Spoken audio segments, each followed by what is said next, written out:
Hello everyone, today we will talk about how to fix or how to solve the problem of camera on Bumble app.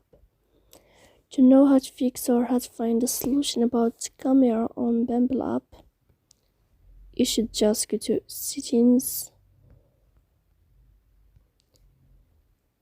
In first, you can go to the window of apps and you can click on Bumble. So you can search about it here. If you will find it, then you can click on first stop and you can click OK. After that, you will enter to the window of storage.